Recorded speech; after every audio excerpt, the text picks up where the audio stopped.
जाकर निहाल साहब और शरद पवार से मिलकर बात किया। उस वक्त इसरार आदमी साहब थे हमारे साथ। उन्होंने कहा कि मैं भाई के बंगले पर रुकूंगा। तो मैं पूछा आपके भाई कौन है? तो अबू हाशिम आदमी साहब उस वक्त राज्यसभा के मेंबर थे, वो भी मदद किए थे उस वक्त भी। और उसके बाद वक्तन फौक्तन जब भी मंदी हुई, आप लोगों ने हमारी इज्जत रखी और हमारी तहरीकों को कामयाब किया। 12 नवंबर का वाकया हुआ, आप लोगों ने जर्रा बराबर ईमान की कुव्वत पर पूरे शहर को बंद रखा और एक पकड़ वाला भी पकड़ बेचते गली में नहीं दिखा। ऐसा कल उस वक्त के लीडर, आज के लीडरों ने उस वक्त तो कहा कि ऐसा बंद हमने कभी नहीं देखा। दोपहर में जुमा की नमाज खत्म हुई। अब आपकी मजहब पे हमला होगा, आपको कुछ भी बोला जाएगा तो किसी के जज्बात तो उभरेंगे ना। जब जज्बात उभरे, मगर लोग क्या किए? कौन सियासी लीडर आपकी मदद किया? झूठा केस बनाया गया, 120 की कलम लगाई गई, 360 लगा दिया गया। पथराव बस स्टेशन पे हो रहा था, नया पूरे की गली में मालूम नहीं था। तो इसको क्या फसाद बोला जाएगा? मगर इससे बड़े बड़े वाकयात पहले हुए। जो कुछ भी बंद हुआ 15 दिन में बाहर आ गया, 10 दिन में बाहर आ गया। 2014 के बाद क्या कानून बदल गया है? इंसाफ मिल रहा है क्या आपको? मैं यहां से निकलने के बाद अबू हाशिम आदमी के घर पर गया और उनको बोला कि यार हमारे साथ ऐसी गलत कलम लगा दी गई है। हमारे शहर के एक एडवोकेट और 2-3 कार्यकर्ता, उससे पहले कुछ जमाती के लोगों ने मिला और उनसे कहा कि ऐसा ऐसा केस पुलिस ने बना दी है। तो उन्होंने कहा, यहाँ बैठे उनके सामने बोल रहा हूँ कि आप चार्जशीट लाइए, नाम लाइए, हाई कोर्ट में पूरा केस मैं लड़ूंगा, किसी को कोई पैसा देने की जरूरत नहीं। 2 मरतबा असेंबली हाल में आवाज उठाई कि 12 नवंबर पे जो केस बनाया गया है वो केस झूठा है, उस पर इंक्वायरी कीजिए कि एक आगरा रोड है, एक आयशा नगर पुलिस स्टेशन, दूसरा सिटी पुलिस स्टेशन, और एक ही जगह वाकया होता है, 3 केस बनाए जाते हैं। ये सब आवाज उठाई गई। उसके बाद भी नहीं माना तो मुझसे डीजी से बात कराई गई। फिर वो गृह मंत्री के पास 2 मरतबा गए, हर मुमकिन कोशिश की गई। सरकार शिवसेना, बीजेपी, राष्ट्रवादी कांग्रेस, शिवसेना, राष्ट्रवादी और कांग्रेस की सरकार थी, उनको सोचना चाहिए था कि नहीं भाई। बीजेपी के सरकार में हम समझ लिए कि हमारे साथ इंसाफ नहीं होगा, तो उस वक्त तो इंसाफ क्यों नहीं हुआ भाई? क्यों हमारे लोग बेगुनाह 11 महीने तक जेलों में थे? यही हौसला नहीं रुका। अभी अमरनेर का वाकया, एक नन्हे आदमी को उठा के ले गए, घर में बैठा था,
ये मर्द मुजाहिद मजबूरन उसको आना पड़ा।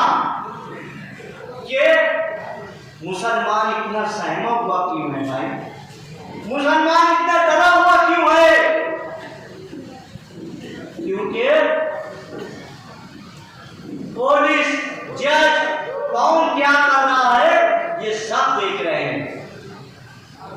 इसके जवाब के लिए आपको जब कभी भी आवाज दी जाएगी पुरअमन तरीके से जो तहरीक चलाई जाएगी जमहूरी ढंग से, आपको इकट्ठा होके आएंगे तब बात आपको सुनी जाएगी। सीए एनआरसी लगा, कौन पार्टी, कौन लोग धरना दिए शाहीनबाग का? हुसैन शेख कंपाउंड की जगह पर 63 दिन हमने शाहीनबाग चढ़ाया औरतों का। आप शाहीनबाग को क्या तहरीक को मामूली समझते हैं?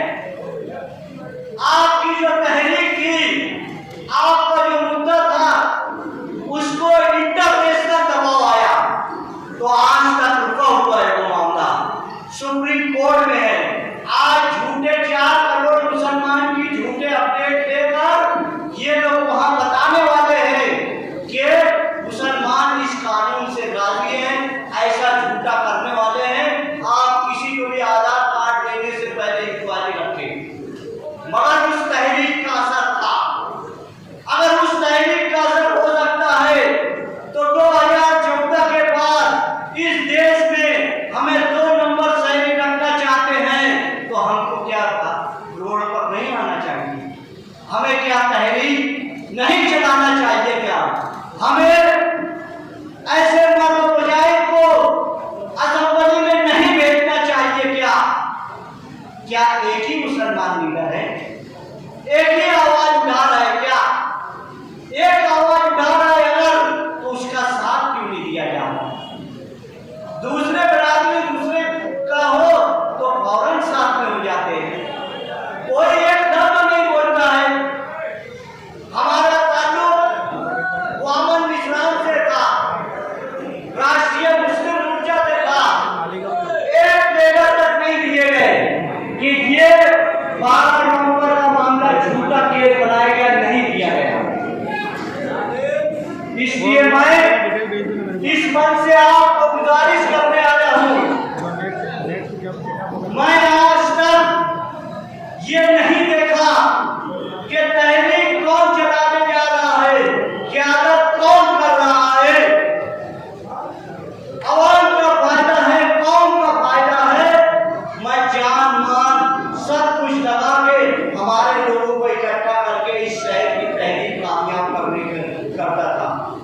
मगर आज 12 नवंबर के बाद मुझे सोचने पे मजबूर हुआ गया, क्या मैं इतने लोगों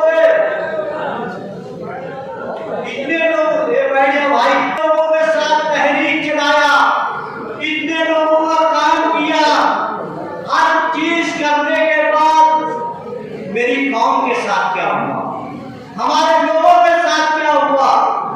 जेल मिली, केस मिला। इसलिए मैंने फैसला किया है कि अब ऐसे आदमी के साथ रहकर हमारी कौम को बचाऊंगा, हमारे आने वाली मुस्तकबिल को बचाने के लिए मैं समाजवादी पार्टी में शिरकत करूंगा। आप लोगों का साथ चाहिए। ये मत देखिए मुसलमान को सिर्फ उसकी जान और माल की हिफाजत हो जाए, वो 2 वक्त भूखा रहेगा, अपने बच्चों को पढ़ाएगा, IAS ऑफिसर बनाएगा, डॉक्टर बनाएगा, वकील बनाएगा। मगर हमारी जान चली जाए, हमारा माल लूट लिया जाए तो हम ऐसे ही कमजोर है। हमारे ज्यादा लोग रिक्शा चलाते हैं, मजदूर हैं, कोर्ट साहब में काम करते हैं, हमारे पास रुपया नहीं रहता है। उसके बावजूद हमारे साथ जुल्म हो रहा है, हमको मासी तौर से कमजोर किया जा रहा है। ये सब आपको आज से सोचना है, क्योंकि 1948 में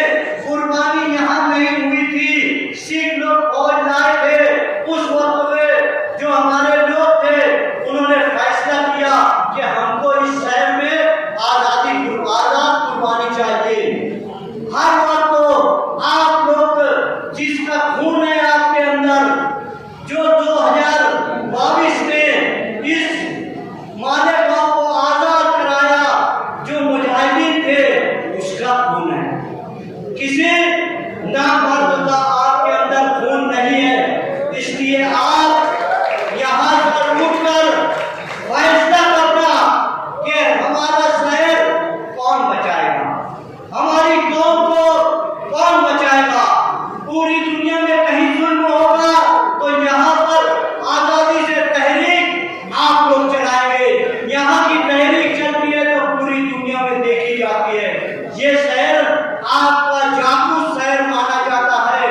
ये सब सोचने के बाद आप फैसला करना। मेरे पास ऐसा कुछ नहीं है कि मैं जाके सियासत करके मेंबर बनकर कॉर्पोरेशन को लूटूं या कहीं लूटूं। अल्लाह ताला ने मुझे बहुत दिया है, अल्लाह का शुक्र है। मैं कौम की खिदमत करने के लिए ये काम कर रहा हूँ। यही बात 10 मरतबा अबू हाशिम आजमी के बारे में लोगों ने कहा है कि इनके पास इतना रुपया है कि ये ऐश और आराम से घर पे रह सकते हैं, मगर इनको कौम का दर्द है, दर्द है। तिरंगू का बड़ा शो मुंबई में हुआ था, इनको झूठे केस में जेल में डाल दिया गया था, उसके बाद ये मैदान में आए। हमारे साथ भी ऐसा हुआ है। इसलिए मैं आपसे गुजारिश करता हूँ कि आप लोग सोचे, आने वाली नस्ल के लिए सोचे। हमारी जिंदगी कट चुकी है, हमारे आने वाली नस्ल का मुस्तकबिल क्या होना चाहिए। क्या सर उठाकर जीना चाहिए या फिर यहाँ पर राज जो है दूसरे का रहे और हमारे लोग दबे उठते रहे। ऐसा नहीं होना चाहिए। अल्लाह ताला जो है ना मुजाहिद पैदा करता है। हर वक्त जब तुम जो है तब जाओगे। तुम्हें एक वाक्य बताता चलूं। 12 नवंबर का वाक्य हुआ। अल्लाह के रसूल के सामने गुस्ताखी कर दी है। एक औरत, वकील औरत, वो गुस्ताखी की। तुम्हें मालूम है, आप देखे या सोचे, आपका शहर खामोश था, कोई आवाज नहीं उठाया। 12 नवंबर का डर था। तो अल्लाह ताला ने क्या किया? पूरी दुनिया को जगा दिया, पूरी दुनिया में एहतजाज हुआ। अल्लाह फरमाता है मैं किसी से भी काम ले सकता हूँ। अगर एक ऑफिसर ईमानदार हेमंत करकरे आकर बम बनाश के आरोपी को हिंदू दहशत